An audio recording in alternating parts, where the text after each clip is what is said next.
کریم اما بعد فاعوذ باللہ من الشیطان الرجیم بسم اللہ الرحمن الرحیم رب اشرح لی صدری ویسر لی امری واحلل عقدۃ من لسانی یفقہوا قولی 11th پارہ سورہ یونس آیت نمبر 83 سے فما تو نہ آمنا ایمان لائے لموسیٰ موسیٰ علیہ السلام پر الا مگر ذریتن نوجوان اولاد، ویسے تو اس کا مطلب ہوتا ہے نا اولاد، لیکن یہاں پر اس کا میننگ آئے گا نوجوان، من قومی ہی اس کی قوم میں سے، علی خوف کی بنا پر، من فرعون سے، وملئہم اور اس کے سرداروں سے، ان یفتنہم کہ وہ فتنے میں ڈال دے گا ان کو، وان اور بے شک فرعون لعال البتہ بڑا سرکش تھا، فی الارض زمین میں، وانہ اور بے شک وہ لمن المسرفین وہ یقیناً حد سے بڑھ جانے والوں میں سے تھا۔ المسرفین کا جو روٹ ہے وہ سین را اور فا ہے۔ پھر دیکھو کہ موسیٰ کو اس کی قوم میں سے چند نوجوانوں کے سوا کسی نے نہ مانا، فرعون کے ڈر سے اور خود اپنی قوم کے لوگوں کے ڈر سے، جنہیں خوف تھا کہ فرعون ان کو عذاب میں مبتلا کرے گا۔ وہ واقعہ یہ ہے کہ فرعون زمین میں غلبہ رکھتا تھا اور ان لوگوں میں سے تھا جو کسی حد پر رکتے ہی نہیں ہیں۔ تو یہاں پر بتایا جا رہا ہے کہ حضرت موسیٰ علیہ السلام اور حضرت ہارون علیہ السلام کی جو دعوت ہے اس کو چند لوگوں نے مانا، اور ان لوگوں میں سے بھی جو ینگ لوگ تھے وہی ایمان لے کر آئے، یعنی اس پرخطر زمانے میں حق کا ساتھ دینے اور علمبردار حق کو اپنا رہنما تسلیم کرنے کی جرات صرف چند لڑکوں اور لڑکیوں نے کی، اور جو ان کے یعنی باپ دادا تھے، جو عمر رسیدہ لوگ تھے، ان کو یہ توفیق نصیب نہ ہو سکی، کیونکہ ان پر مصلحت پرستی اور دنیاوی اغراض کی بندگی اور عافیت کوشی نمایاں رہتی ہے۔ لوگ یہی سوچتے ہیں کہ اگر ہم ایمان لے آئے تو پھر بہت ساری چیزوں سے ہمیں ہاتھ دھونا پڑے گا، ہماری برادری ہم سے کٹ جائے گی، ہم سوسائٹی میں سروائیو کیسے کریں گے۔ لیکن آپ نے دیکھا ہوگا کہ یوتھ جو ہے وہ بالکل بے نیاز ہوتی ہے ایسی باتوں سے، ایسی پرواہ کرنے سے۔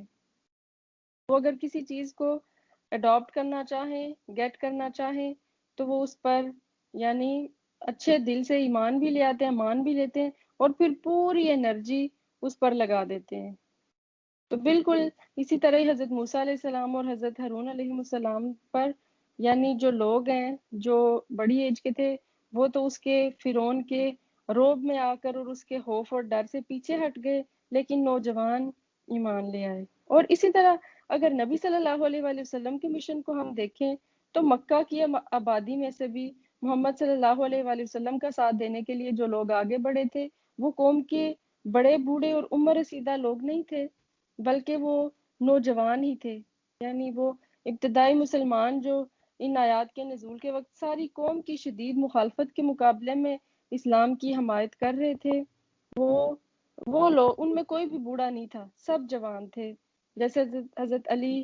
حضرت جعفر طیار، حضرت زبیر، حضرت طلحہ، سعد بن ابی وقاص، مصعب بن عمیر، عبداللہ بن مسعود، یہ سب جو لوگ ہیں ان کی عمر قبول اسلام کے وقت 20 سال سے بھی کم تھی، یعنی بالکل ینگ لوگ تھے۔ اسی طرح حضرت عبد الرحمن بن عوف، حضرت بلال رضی اللہ تعالیٰ عنہ اور حضرت صہیب رضی اللہ تعالیٰ عنہ کی عمریں بھی 20 اور 30 کے درمیان تھیں۔ اسی طرح حضرت ابو عبیدہ بن جراح، زید بن حارثہ، عثمان بن عفان اور حضرت عمر فاروق رضی اللہ تعالیٰ عنہم جو ہے یہ 30 اور 35 سال کی عمر کے درمیان تھے۔ تو ان میں سے اگر کوئی سب سے بڑی ایج کا تھا تو وہ حضرت ابو بکر صدیق تھے، جو 38 ایئرز کے تھے جب انہوں نے اسلام قبول کیا، اور نبی صلی اللہ علیہ وسلم تو وہ مطلب سابقون الاولون میں سے ہیں، سب سے پہلے ایمان لانے والوں میں سے ہیں، لیکن عشرہ مبشرہ میں سے ہیں، لیکن یہ ہے کہ ان کی ایج بہرحال زیادہ تھی۔ تو ابتدائی مسلمانوں میں صرف ایک صحابی کا نام ہمیں ملتا ہے کہ جن کی عمر نبی صلی اللہ علیہ وآلہ وسلم سے زیادہ تھی، حضرت عبیدہ بن حارث۔ اور اس کے علاوہ جتنے بھی لوگ نبی صلی اللہ علیہ وآلہ وسلم پر ایمان لانے والے تھے وہ بالکل ینگ تھے، اور پھر ان لوگوں نے کام بھی زیادہ کیا۔ آپ کی ازواج میں سے بھی حضرت عائشہ جو ہے وہ سب سے چھوٹی عمر کی تھیں، یعنی کتنی چھوٹی ایج میں، 9-10 سال کی ایج میں تو آپ کا نکاح ہو گیا تھا، اور پھر اگلے 50 سال تک، یعنی 50 سال وہ زندہ رہیں، اور 50 سال تک حضرت عائشہ نے کتنا زیادہ کام کیا۔ حضرت انس دیکھ لیں کہ وہ صرف 10 سال کے تھے جب نبی صلی اللہ علیہ وآلہ وسلم کی اس میں آئے کسٹڈی میں، اور پھر حضرت ابو ہریرہ کے بعد سب سے زیادہ جو حدیث روایت ہوئی ہیں وہ حضرت انس سے ہی ہوئی ہیں۔ تو اس کا حضرت عائشہ کی جو 9 عمری میں شادی، اس کا ایک مقصد یہ بھی ہے کہ جو چھوٹی ایج کے لوگ ہوتے ہیں وہ ان میں انرجی کا لیول، سیکھنے کا سٹیمنا بہت زیادہ ہوتا ہے، اور پھر جب وہ سیکھ لیتے ہیں تو پھر آگے سکھا بھی زیادہ سکتے ہیں۔ وقال، اور کہا موسیٰ علیہ السلام نے، یا قومی، اے میری قوم، ان کنتم، اگر ہو تم، آمنتم، ایمان لائے تم، باللہ، اللہ پر، فعلیہ، تو اسی پر، توکلو، تم سب بھروسہ کرو، ان کنتم مسلمین، اگر تم مسلمان ہو۔ تو حضرت موسیٰ علیہ السلام اپنے فالورز کو صبر کی اور اللہ پر بھروسہ کرنے کی تلقین کر رہے ہیں۔ فقالوا، تو انہوں نے کہا، علی اللہ، اللہ پر، توکلنا، توکل کیا ہے ہم نے، ربنا، اے ہمارے رب، لا تجعلنا، نہ بنانا ہم کو، فتنۃ، فتنہ، للقوم الظالمین، ظالم قوم کے لیے۔ تو اب وہ ایک تو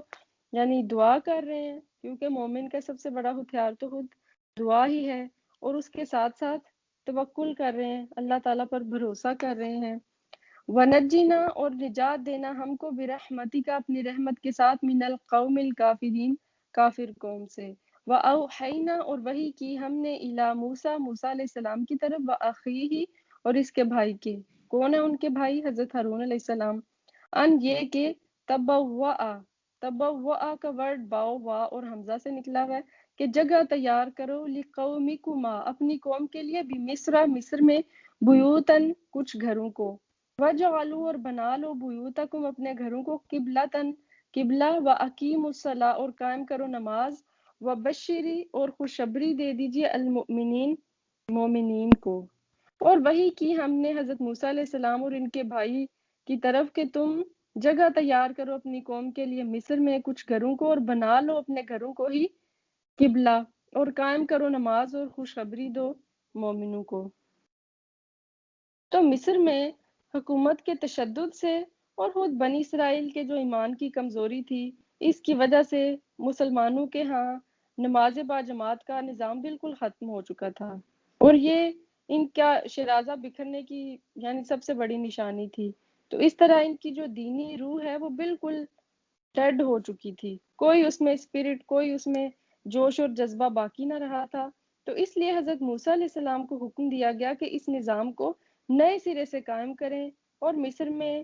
کچھ مکان، کچھ جگہیں اس غرض کے لیے تعمیر کریں، یا اگر تعمیر ہوئی بھی ہیں تو ان کو مختص کر لیں، کہ جہاں پر اجتماعی نماز ادا کی جائے، کیونکہ اگر بگڑی ہوئی اور بکھری ہوئی مسلمان قوم میں دینی روح کو پھر سے زندہ کرنے اور اس کو ایک یعنی دوبارہ طاقت بنانے کی کوشش کرنی ہے، اسلامی طرز پر لانا ہے، تو سب سے پہلا کام، سب سے پہلا قدم جو اٹھانا ہوگا وہ یہی کہ نماز با جماعت کا نظام قائم کیا جائے، کیونکہ وہ حدیث میں بھی آتا ہے نا کہ جماعت پر اللہ کا ہاتھ ہوتا ہے،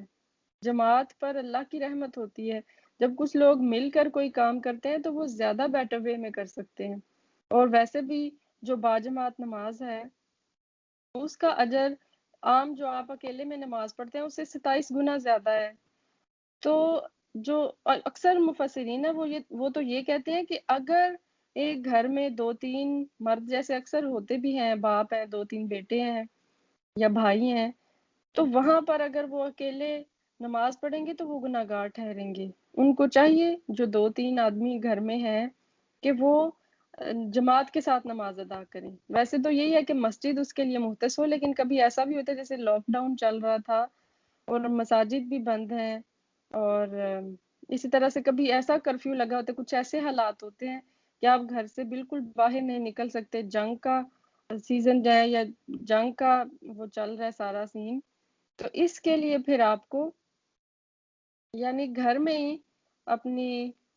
جو جائے نمازیں ہیں، یعنی اپنا جو گھر ہے اس کو ہی ایک جگہ مختص کر کے، مصلی اس کو آپ کہہ لیں، ویسے تو مسجد کہا جاتا ہے نا سجدہ کرنے کی جگہ کو، تو اگر آپ اپنے گھر میں کسی ایک جگہ کو اسپیسیفکلی نماز کے لیے اسپیشل کر دیتے ہیں تو اس کو آپ مصلی کے نام سے بلا سکتے ہیں، یعنی یہ مصلی ہے۔ تو وہ قائم کر لینا چاہیے، کیونکہ جب ہم مل کر کوئی کام کرتے ہیں، مل کر عبادت کرتے ہیں، تو اس میں جو خشوع کی کیفیت ہوتی ہے وہ اکیلے نماز پڑھنے اور اکیلے عبادت کرنے میں نہیں ہے۔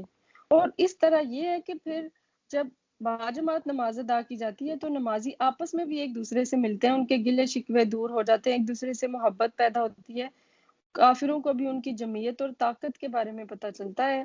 تو اس لیے حضرت موسیٰ علیہ السلام کو بھی حکم دیا گیا کہ اگر ان کے خوف سے تم مساجد نہیں جا سکتے تو پھر اپنے گھروں کو ہی قبلہ بنا لو اور وہی نماز قائم کرو۔ وبشر المؤمنین، اور جو مومن یعنی باجماعت نماز ادا کر رہے ہیں مشکل حالات کے باوجود، تو ان کو تو خوشخبری سنا دیجیے۔ وقال، اور کہا موسیٰ علیہ السلام نے، ربنا، اے ہمارے رب، انکا، بے شک تو نے آتیتا دیا تو نے فرعون کو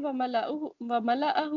اور اس کے سرداروں کو زینتاً زینت کا سامان، واموالا اور مال، فی الحیات دنیا دنیا کی زندگی میں، یعنی اللہ تعالیٰ سے کیا دعا کر رہے ہیں کہ فرعون اور اس کے جو سردار ہیں، اس کے جو منسٹرز ہیں، اس کو تو ان سب کو آپ نے دنیا کی خوب لگژری عطا کری، ان کے پاس مال بھی بہت ہے، عہدے بھی بہت ہیں، پاور بھی ہے۔ ربنا، اے ہمارے رب، لیدلو، تاکہ وہ بھٹکائیں عن سبیلک، تیرے رستے سے، یعنی تو نے ان کو جو مال دیا ہے وہ اس کو بجائے تیری فرما برداری میں استعمال کرنے کے لوگوں کو تیرے ہی رستے سے بھٹکانے میں استعمال کر رہے ہیں۔ تو ربنا، اے ہمارے رب، ربنا تمس، اے ہمارے رب مٹا دے، ختم کر دے، اعلیٰ اموالہم، ان کے مالوں کو، وشدد، اور سخت کر دے، اعلیٰ قلوبہم، ان کے دلوں کو، فلا، پس نہ، یؤمنو، وہ ایمان لائیں، حتیٰ، یہاں تک کہ یروا العذاب، وہ دیکھ لیں عذاب، العلیم، دردناک۔ تو اب حضرت موسیٰ علیہ السلام دعا کر رہے ہیں کہ اللہ تعالیٰ ان لوگوں کو جن کو تو نے اتنی زیادہ پاور دے دی ہے دنیا میں، اور یہ اسی پاور کو تیرے ہی خلاف استعمال کر رہے ہیں، تو ان کی طاقت کو، ان کے مال کو ختم کر دے، مٹا دے، اور ان کے دلوں پر بھی مہر لگا دے کہ یہ تب تک ایمان نہ لے کر تب تک یعنی ایمان نہ لے کر آئیں جب تک یہ عذاب کو نہ دیکھ لیں، کیونکہ یہ طریقہ رہا ہے کہ جب کوئی قوم عذاب دیکھ لیتی ہے تو پھر فوراً ایمان کا دعویٰ کرتی ہے، جیسے کہ فرعون کے بارے میں بھی آگے آنے والا ہے کہ اس نے بھی جب مطلب ڈوبنے کا ٹائم آیا تو اس نے بھی کہا کہ اب میں ایمان لے آیا موسیٰ اور ہارون کے رب پر، لیکن اس وقت کا ایمان تو قابل قبول نہیں۔ تو اس کا بھی یہی مطلب ہے کہ اللہ تعالیٰ کہ اب تو ان پہ عذاب لے ہی آ، کیونکہ اگر عذاب سے پہلے یہ ایمان لے آئیں گے پھر تو یہ عذاب سے بچ جائیں گے، اگر یہ عذاب کو دیکھ کر ایمان لائیں گے تو وہ ایمان تو قابل قبول نہیں ہے۔ جب انسان کی موت کا وقت آ جائے یا قیامت کا دن شروع ہو جائے یا عذاب آ جائے کسی قوم پر تو اس وقت کی توبہ قابل قبول نہیں ہے۔ تو اب کیونکہ ان لوگوں پر حجت تمام ہو چکی ہے، ان کو سب کچھ بتا دیا گیا، اس کے باوجود وہ ایمان نہیں لائے، تو اب یعنی نبی بھی اپنے یعنی دل سے ایک طرح سے بد دعا کر رہے ہیں ان کے لیے، کیونکہ یہ بد دعا ہی ڈیزرو کرتے ہیں۔ اگر ان کے اندر ذرا سی بھی خیر باقی ہوتی تو یہ نبی کی بات کو مان لیتے، لیکن کیونکہ نبی بھی ان سے ٹوٹلی مایوس ہو چکے ہیں کہ اب یہ تو ایمان نہیں لانے والے، تو اس لیے وہ یعنی دل برداشتہ ہو کر ایک ٹوٹے ہوئے دل کے ساتھ اللہ تعالیٰ سے دعا کر رہے ہیں کہ اللہ تعالیٰ اب ان پر عذاب ہی لے، اب ان کو بالکل ان کے دلوں پر مہر لگا دے، ان کو ایمان قبول کرنے کی توفیق ہی نصیب نہ ہو۔ قالا، فرمایا، قد تحقیق، اجیبت کا ورڈ جیم واؤ اور با سے نکلا ہوا ہے، اجیبت قبول کر لی گئی یعنی جواب دے دی گئی، دعوتکما، تم دونوں کی پکار، دونوں کی کن کی؟ موسیٰ اور ہارون علیہ السلام کی، فاستقیما، بس ثابت قدم رہو یعنی تم دونوں، ولا، اور نہ، تتبعانی، تم ہرگز پیروی کرنا، سبیل الذین، ان لوگوں کے رستے کی، لا یعلمون، جو علم نہیں رکھتے۔ تو اس کا ایک مطلب تو یہ ہے کہ اپنی بد دعا پر اب قائم رہنا، چاہے اس کے ظاہر ہونے میں دیر ہو جائے، کیونکہ تمہاری دعا تو یقیناً قبول کر لی گئی ہے، لیکن ہم اس سے عملی طور پر کب لے کر آتے ہیں، یعنی عذاب آئے گا کب، یہ تو پیورلی اللہ تعالیٰ کی مشیت اور حکمت پر ڈیپینڈ کرتے ہیں۔ اور بعض مفسرین نے بیان کیا کہ اس بد دعا کے 40 سال بعد فرعون اور اس کی قوم ہلاک کی گئی، اور بد دعا کے مطابق فرعون جب ڈوبنے لگا تو اس وقت اس نے ایمان لانے کا اعلان کیا، جس کا اس سے کوئی فائدہ نہ ہوا۔ اور دوسرا مطلب یہ کہ تم اپنی تبلیغ، دعوت اور بنی اسرائیل کی ہدایت و رہنمائی اور اس کی فرعون کی غلامی سے نجات دلانے کی جو کوشش ہے اس کو جاری رکھو۔ تم نے اپنا کام نہیں چھوڑ کے بیٹھنا، چاہے عذاب جلدی آئے یا لیٹ آئے، تو ہمیں اپنا کام کرتے چلے جانا ہے۔ یہاں سے ہر اس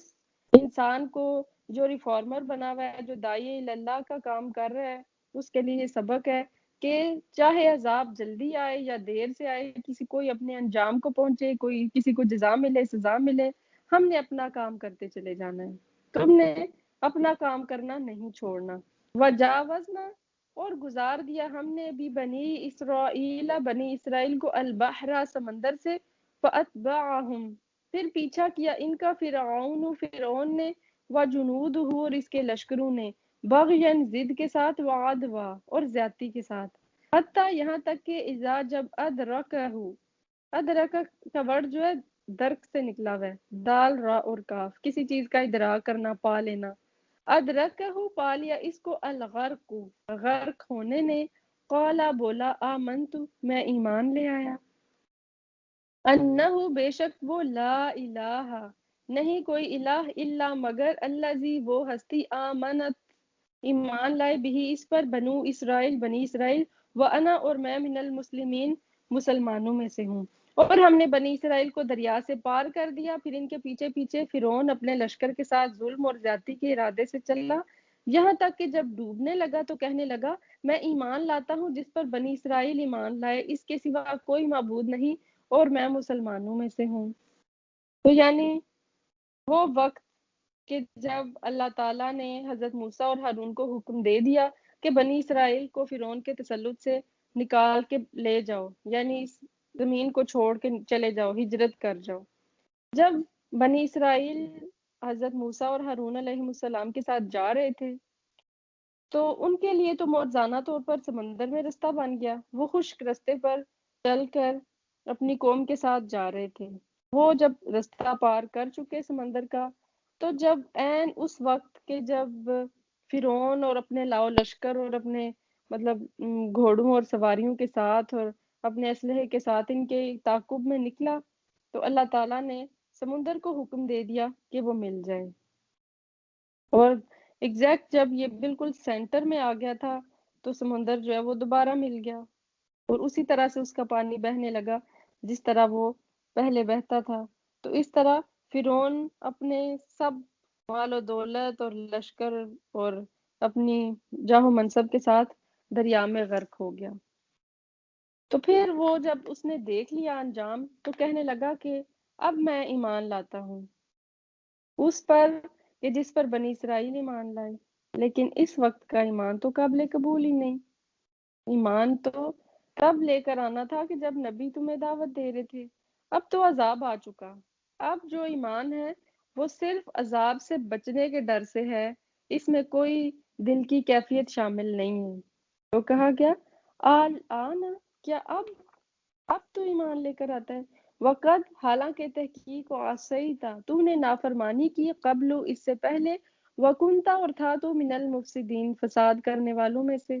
تو کتنا زیادہ اس نے فساد کیا ہوا تھا فرعون نے، کہ پوری بنی اسرائیل کو اپنا غلام بنا رکھا تھا اور اپنی مرضی اس طرح سے چلایا کرتا تھا کہ جب جی چاہا لڑکوں کو زندہ رکھنے کا حکم دے دیا، جب جی چاہا انہیں مارنے کا حکم دے دیا، اور اس کو میخوں والا بھی کہا جاتا ہے، یعنی یہ کسی کو سزا دینے کے لیے کیلیں ٹھکوا دیا کرتا تھا اس کے سر پر۔ تو یعنی کتنا زیادہ اس نے فساد برپا کر رکھا تھا، اور خود کو کہتا تھا کہ میں ہی رب ہوں، میری عبادت کرو، لوگ اس کے سامنے سجدہ ریز ہوا کرتے تھے۔ تو پھر اس کو ہلاک کر دیا گیا، یعنی سمندر میں یہ ڈوب کر غرق ہو گیا۔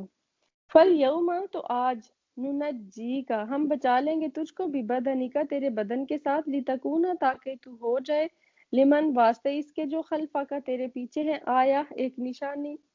وَإِنَّ، اور بے شک، کثیرن، بہت سے، من الناس، لوگوں میں سے، عن آیاتنا، ہماری آیات سے، لغافلون، البتہ غافل ہیں۔ تو آج ہم بچا لیں گے تجھ کو تیرے بدن کے ساتھ تاکہ تو ہو جائے اپنے پیچھے رہنے والوں کے لیے ایک نشانی۔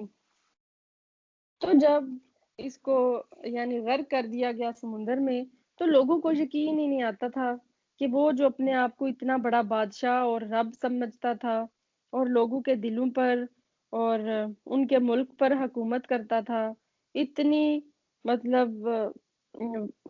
بڑی عظیم قسم کی اس کی سلطنت تھی، تو وہ کیسے مر سکتا ہے؟ یہ کیسے ہو گیا؟ لوگوں کو یقین نہیں آتا تھا۔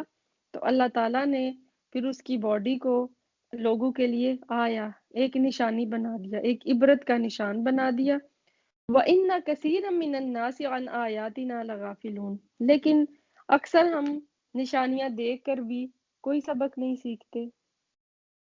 کتنی نشانیاں اللہ تعالیٰ نے ہمارے لیے پھیلا رکھی ہیں کائنات میں، کتنی قومیں گزر چکی ہم سے پہلے، ہم ان کے بارے میں پڑھ بھی چکے، لیکن اللہ تعالیٰ فرما رہے ہیں کہ لوگوں کی اکثریت نشانیوں سے غافل ہی رہتی ہے۔ جب تک اس کے اپنے اوپر عذاب نہ آ جائے وہ ایمان نہیں لے کر آتے، وہ اللہ کا حق ادا نہیں کرتے۔ تو آج تک وہ مقام جو جزیرہ نما سینا کے مغربی ساحل پر موجود ہے جہاں فرعون کی لاش سمندر میں تیرتی ہوئی پائی گئی تھی، تو اس کو